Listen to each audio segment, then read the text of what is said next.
I asked him. Nah, never been any worse in my life.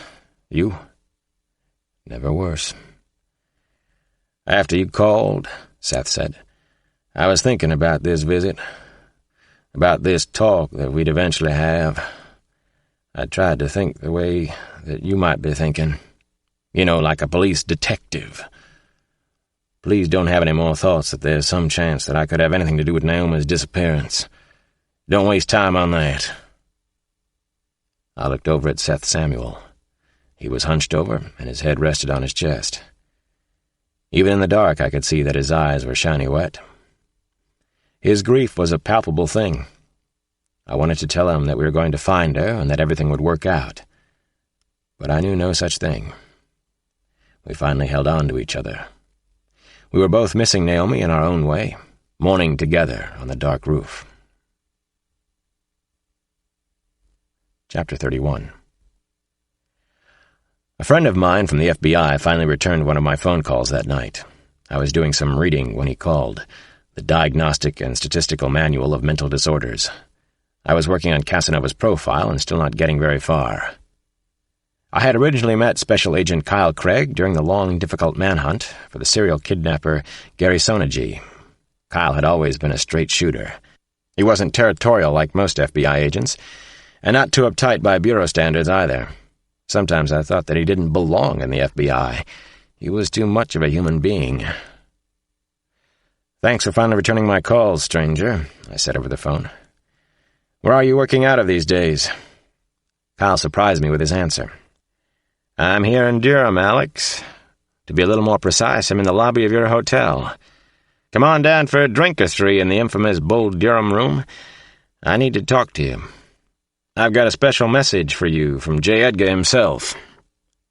I'll be right down. I've been wondering what the Hoove's been up to since he faked his own death. Kyle was seated at a table for two beside a large bay window. The window faced directly onto the putting green of the university golf course. A lanky man, who looked like a schoolboy, was teaching a Duke co-ed how to putt in the dark. The jock was standing behind his lady, showing her his best putt-putt moves. Kyle was watching the lesson of the links with obvious amusement. I watched Kyle with obvious amusement. He turned as if he could sense my presence. Man, you have a nose for bad trouble, he said by way of a greeting. I was sorry to hear that your niece is missing. It's good to see you, in spite of the particularly vile and shitty circumstances. I sat down across from the agent, and we started to talk shop. As always, he was extremely upbeat and positive without sounding naive. It's a gift he has. Some people feel that Kyle could wind up at the top of the bureau, and that it would be the best thing that ever happened. First, the Honorable Ronald Burns appears in Durham. Now you show up. What gives? I asked Kyle. Tell me what you have so far, he said. I'll try to reciprocate as much as I can. I'm doing psych profiles on the murdered women, I told Kyle. The so-called rejects. In two of the cases, the rejected women had very strong personalities. They probably gave him a lot of trouble. That could be why he killed them, to get rid of them.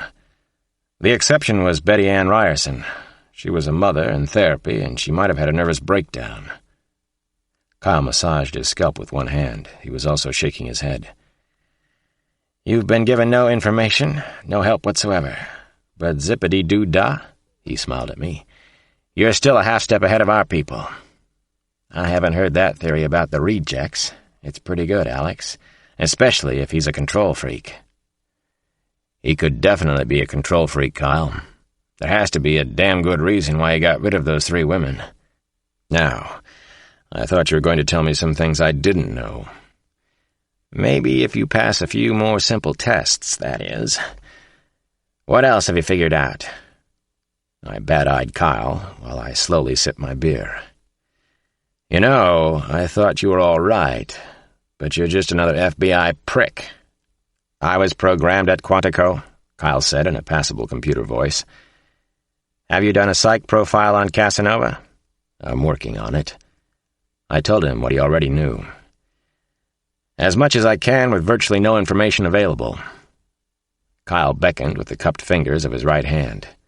He wanted it all, and then maybe he'd share something with me. "He has to be someone who blends into the community well," I said. "No one's even come close to catching him. He's probably driven by the same obsessive sexual fantasies that he's had since he was a boy. He could have been a victim of abuse, maybe incest. Maybe he was a peeping Tom, a rapist, or a date rapist. Now, he's a very fancy collector of extremely beautiful women. He seems to choose only the extraordinary ones. He's researching them, Kyle. I'm almost sure of it. He's lonely. Maybe he wants the perfect woman." Kyle shook his head back and forth. "You are so goddamn crazy, man. You think like him." "Not funny." I grabbed Kyle's cheek between my thumb and forefinger. "Now you tell me something I don't know." Kyle pulled away from my cheek hold. "Let me run a deal by you, Alex. This is a good deal, so don't get cynical on me." I raised my hand high in the air for the table waitress. "Check. Separate checks, please." No, wait. This is a good deal, Alex. I hate to say trust me, but trust me. Just to prove my truthfulness, I simply can't tell you everything right now. I'll admit that the case is definitely bigger than anything you've seen so far. You're right about Burns. The deputy director wasn't down here by accident. I figured Burns wasn't here to see the azaleas. I felt like yelling at Kyle inside the quiet hotel bar. Okay, tell me one thing I don't know already. I can't tell you any more than I already have. Damn you, Kyle, you haven't told me a goddamn thing. I raised my voice. What's the deal you have for me? He put up a hand. He wanted me calm for this. Listen, as you know or suspect, this is already a 4-star multi-jurisdictional nightmare, and it hasn't really heated up yet. Believe me on that. Nobody's getting anything done, Alex. Here's what I'd like you to consider. My eyes rolled back. I'm glad I'm sitting down for this, I said. This is an excellent offer for a man in your position to consider. Since you're already outside the multi-jurisdictional mess, and therefore immune to it, why don't you keep it that way? Stay on the outside, and work directly with me. Work with the Federal Bureau. I choked on my beer. Collaborate with the Phoebes.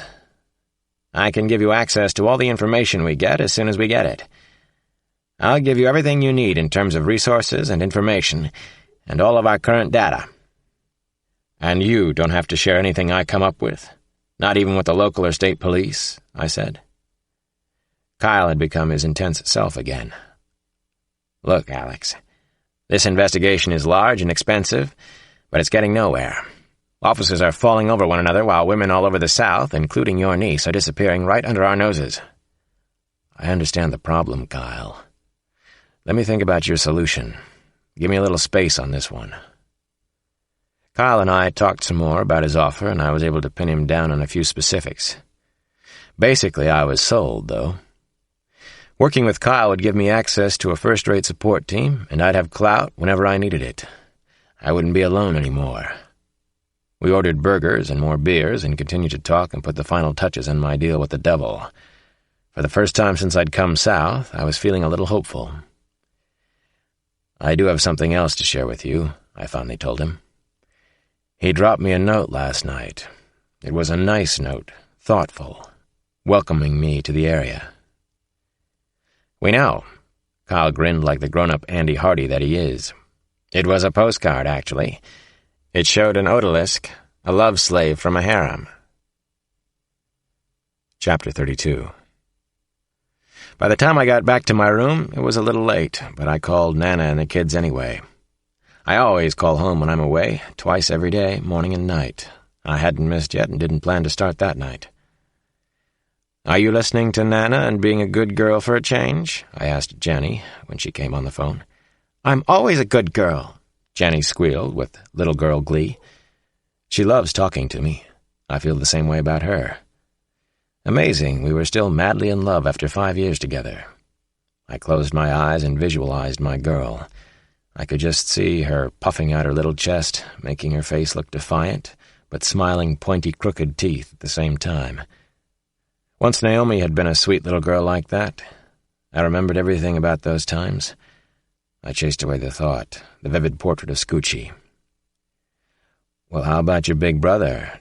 Damon says he's being especially good, too. He says Nana's called you the Holy Terror today. Is that so? Daddy. That's what Nana called him. Damon's the Holy Terror in this house. I'm Nana's angel all the time. I'm Nana Mama's good girl angel. You can ask her. Uh-huh. That's good to hear, I told my little spin doctor. Did you pull Damon's hair just a tiny bit at Roy Rogers' junk food restaurant today?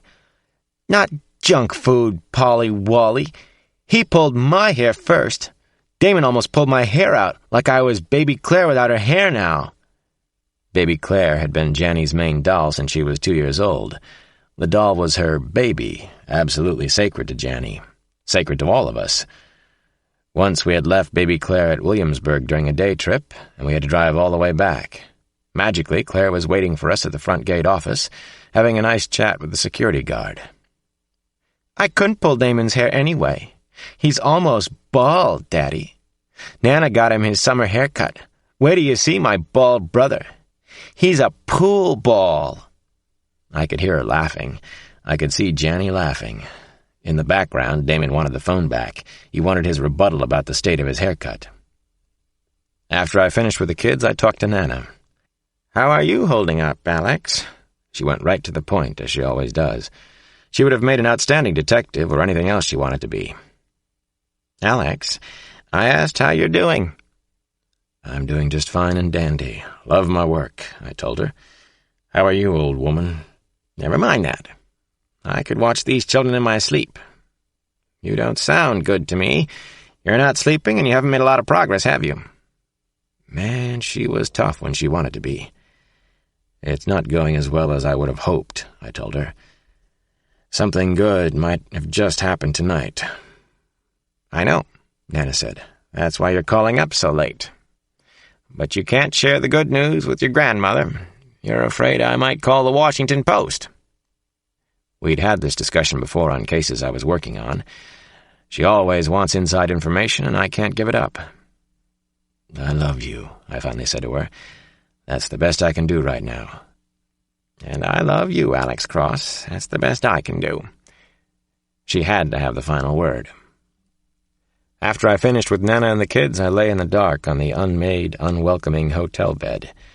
I didn't want maids or anyone else in the room, but the Do Not Disturb tag hadn't deterred the FBI. A bottle of beer sat upright on my chest.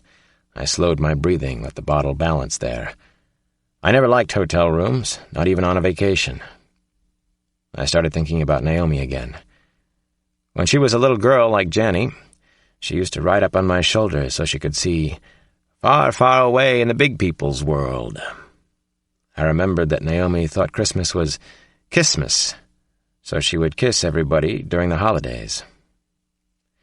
Finally, I let my mind settle on the monster who had taken Scoochie away from us. The monster was winning so far. He seemed invincible, uncatchable. He didn't make any mistakes, and didn't leave any clues. He was very sure of himself. He even left me a cute little postcard for sport. What should that tell me? He might have read my book about Gary Sonegy, I thought. He just might have read my book. Had he taken Naomi to challenge me? Maybe to prove how good he was. I didn't like that thought very much. Chapter 33.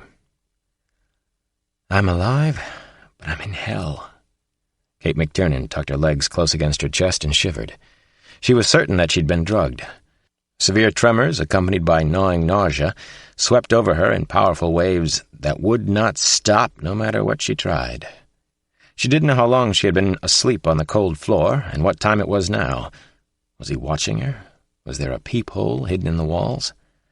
Kate could almost feel his eyes crawling all over her. She remembered every gruesome and hideous detail of the rape. The feel of it was so vivid. The thought of being touched by him was repulsive, and the most horrifying images snapped at her. Anger, guilt, violation all fused in her mind. Adrenaline surged powerfully through her body.